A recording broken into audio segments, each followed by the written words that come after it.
Henry Cavill is finding creative freedom at Amazon after spending a decade at DC.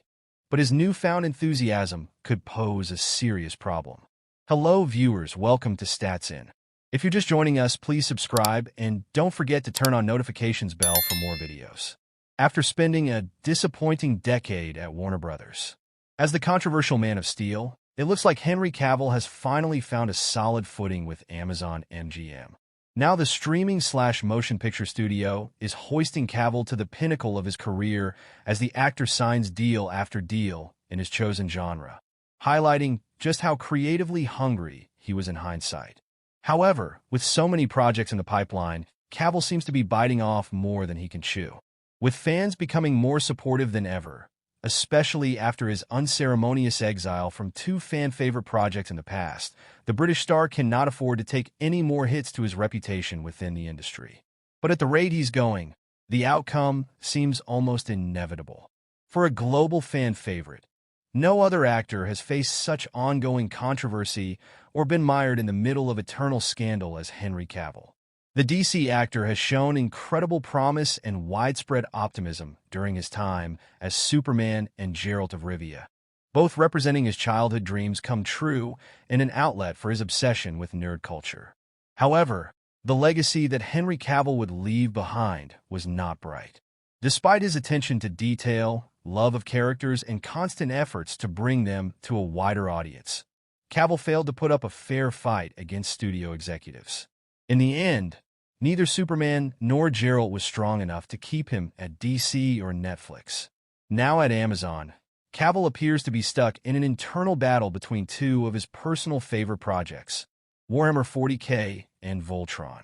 Both are sink-or-swim returns for Cavill, and his initial involvement in the live-action adaptation of the board game has always been at the heart of his future plans.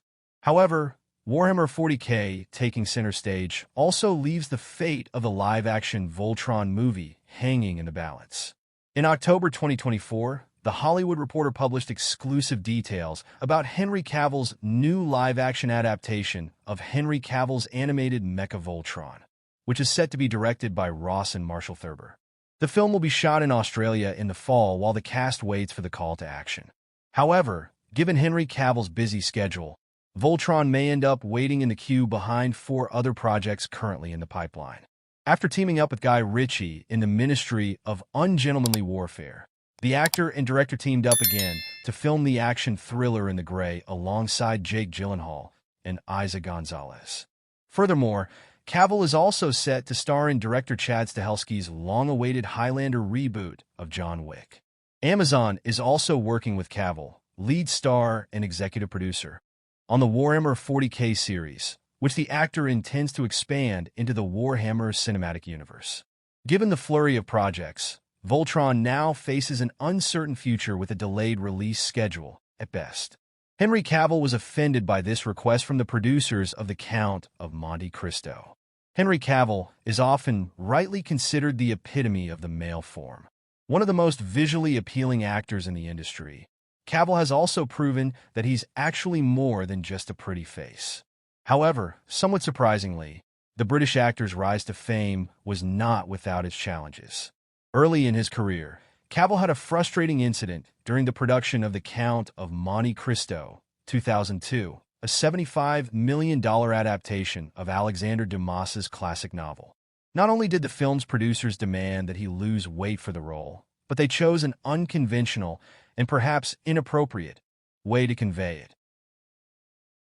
Cavill was born in Jersey, the largest and southernmost of the Channel Islands, which are dependent territories of the British Crown and are located off the coast of Normandy, France. He is the fourth of five sons of Marianne Cavill, née Dalglish, a secretary, and Colin Cavill, a stockbroker.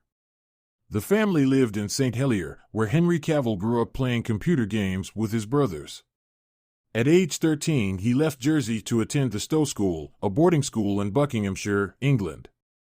At Stowe, Cavill developed an interest in acting and participated in school productions, including Grease, A Midsummer Night's Dream, and Tom Stoppard's Dog's Hamlet. At age 16, he and his classmates had the opportunity to be extras in the movie Proof of Life, 2000, starring Russell Crowe. While on set, Cavill introduced himself to the recent Oscar winner, who encouraged him to pursue acting professionally. Cavill soon landed a role in Vendetta, 2001, followed by another in Kevin Reynolds' big-screen adaptation of The Count of Monte Cristo, 2002. For the part of Albert Mandigo, Cavill, who has said that he was teased for being overweight as a kid, was encouraged to lose several pounds. In addition, Cavill had guest roles in a number of British television shows as well as supporting parts in the coming-of-age film I Capture the Castle, 2003, and an adaptation of the Celtic romance Tristan plus Isolde, 2006. During this period, Cavill auditioned for several iconic roles, including Superman and James Bond, which ultimately went to Brandon Routh in Superman Returns and Daniel Craig in Casino Royale, both 2006, respectively. Those setbacks led him to consider following in the footsteps of two of his elder brothers and joining the armed forces. In 2007, however, Cavill garnered his first leading role in The Tudors, a cable series following the exploits of Henry VIII, played by Irish actor Jonathan Rhys-Meyers. Cavill portrayed Charles Brandon, a loyal courtier to the king. The series helped make Cavill a familiar face, and during its 4 seasons, 2007 to 10, he also appeared in such films as the adventure fantasy Stardust, 2007, and the Woody Allen comedy Whatever Works, 2009.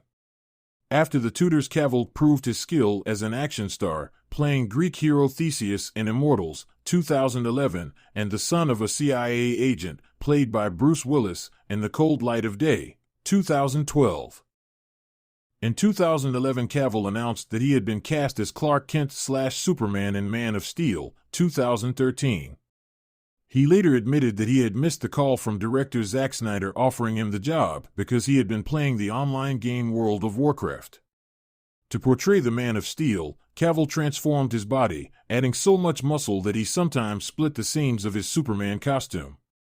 He also had the opportunity to work alongside Crow, who played Superman's father. Jor-El. Cavill went on to reprise the role in Batman v Superman, Dawn of Justice, 2016, starring opposite Ben Affleck as Batman, and in Justice League, 2017, featuring such DC comic book heroes as Wonder Woman, played by Israeli actress Gal Gadot.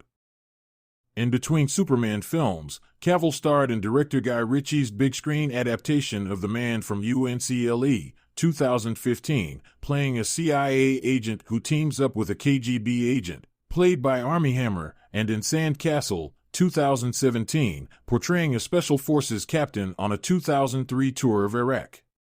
Cavill then played the main antagonist in Mission Impossible Fallout, 2018, the 6th installment of Tom Cruise's Mission Impossible series. In 2019, he assumed the lead role in the hit Netflix series The Witcher, based on the novels by Polish author Andrzej Sapkowski, whose sources include Polish mythology and Slavic folklore. Cavill played Sherlock Holmes, the elder brother of aspiring sleuth Enola Holmes in the movies Enola Holmes, 2020, and Enola Holmes 2, 2022. In 2022, Cavill had a cameo as Superman in Black Adam, renewing speculation that he was planning a return to the role 5 years after Justice League. Cavill confirmed the rumors in the fall, but a couple of months later he wrote on Instagram that the studio had decided to go in a different direction.